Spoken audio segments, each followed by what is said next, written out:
Untuk explore banyak rasa pedas dengan sambal hidup. Pedasnya berani. Gue tahu, pasti dia lengkap. Kamu tahu banyak, tapi belum tahu banyak rasa pedas di hidup. Explore banyak rasa pedas dengan sambal hidup. Bersebeda karena satu nggak akan puas. Bebaskan pergaulan sambal Indofood dari cabai rawit merah segar berpadu bumbu berkualitas. Pernahkah kalian berpikir mengapa saus yang kita beli di supermarket itu bisa bertahan berbulan-bulan, bahkan hingga setahun tanpa basi? Apa sih rahasianya? Oke, coba perhatikan produk ini. Saus Indofood favorit banyak orang untuk menambah cita rasa makanan. Tapi pernahkah kalian membaca komposisinya? Di sini, di dalamnya itu ada bahan tambahan yang disebut zat aditif pengawet. Nah, kira-kira apa sih fungsi zat ini dan apakah semua pengawet itu aman?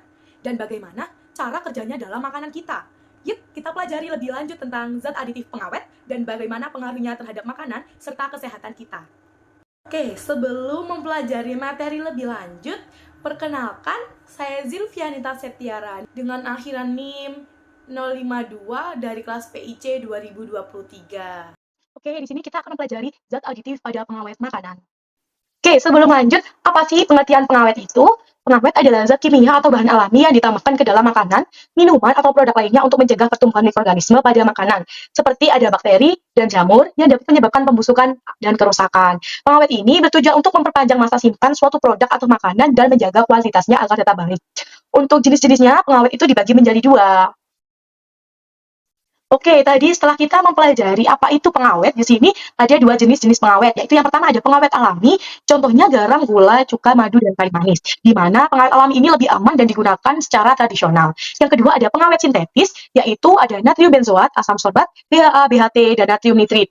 Biasanya digunakan dalam makanan olahan modern untuk memperpanjang masa simpan.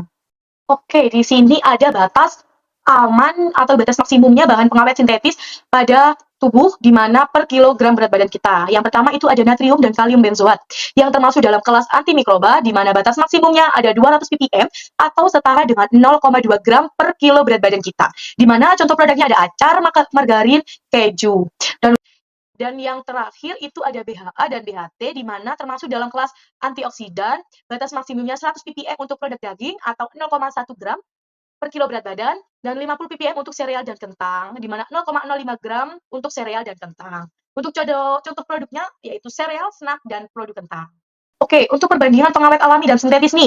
Yang pertama ada pengawet alami. Dari segi keamanannya lebih aman dan tidak bersifat toksik. Dari efektivitasnya itu ternyata kurang efektif dalam mencegah pertumbuhan mikroba sehingga masa simpan makanan lebih pendek. Untuk contohnya ada garam, gula, madu, dan kayu manis. Untuk yang jenis kedua yaitu pengawet sintetis, untuk keamanannya sendiri itu berisiko terhadap kesehatan jika dikonsumsi dalam jangka panjang dan berlebihan. Untuk efektivitasnya itu sangat efektif dalam memperpanjang masa simpan makanan dan contohnya ada natrium benzoat dan natrium nitrit. Oke, karena tadi yang sangat berisiko itu pengawet pada sintetis, di sini ada contoh dampak kesehatan ketika kita mengkonsumsi pengawet sintetis. Yang pertama ada natrium benzoat yang beresiko kanker darah atau leukemia akibat dari pembentukan benzena. Yang kedua ada BHA dan BHT di mana beresiko gangguan hormon, obesitas, dan resiko kanker akibat sulfat endokrin disruptornya. Yang ketiga ada natrium nitrit di mana pembentukan nitrosamin yang dapat menyebabkan kanker gastrointestinal. Oke, kalau sebelumnya kita membahas dampaknya saja, di sini ada dampak jangka panjangnya, yaitu pengawet sintetis tadi ya. Yang pertama ada gangguan metabolisme dan hormonal pada BHA dan BHT.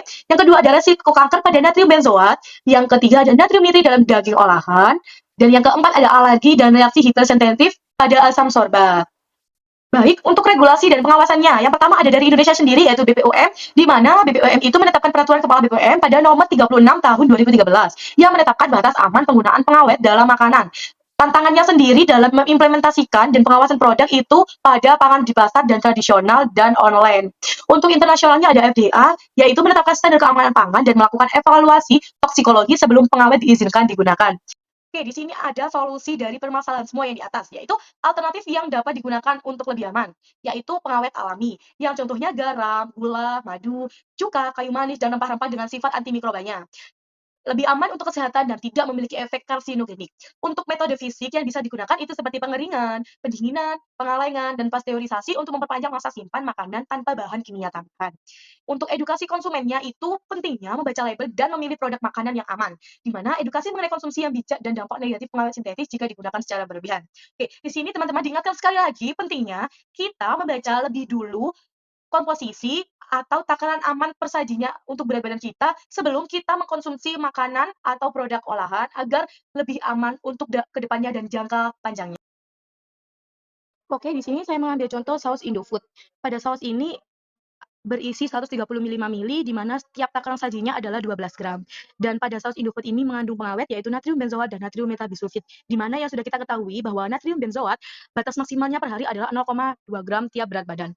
Sedangkan saya mengambil contoh pada berat badan 50 kilo, maka per hari untuk berat badan 50 kilo adalah batas maksimal menggunakan natrium benzoat adalah 10 gram. Sedangkan pada takaran saji saus ini belum jelas bahwa setiap takaran sajinya pada 12 gram itu berapa pengawet yang sudah dipakai. Jadi saya kira-kira itu kurang lebih pada berat badan 50 kilogram itu bisa mengonsumsi lebih dari 2 kali takaran saji pada saus Indofood ini.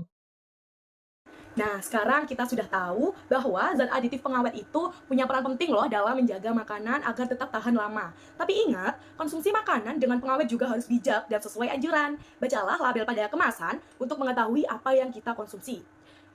Dengan logo ini, semoga setelah ini kalian lebih memahami tentang pentingnya zat aditif pengawet dan bagaimana sih memilih produk yang aman untuk kita konsumsi. Sampai jumpa di pembelajaran berikutnya. Bye-bye!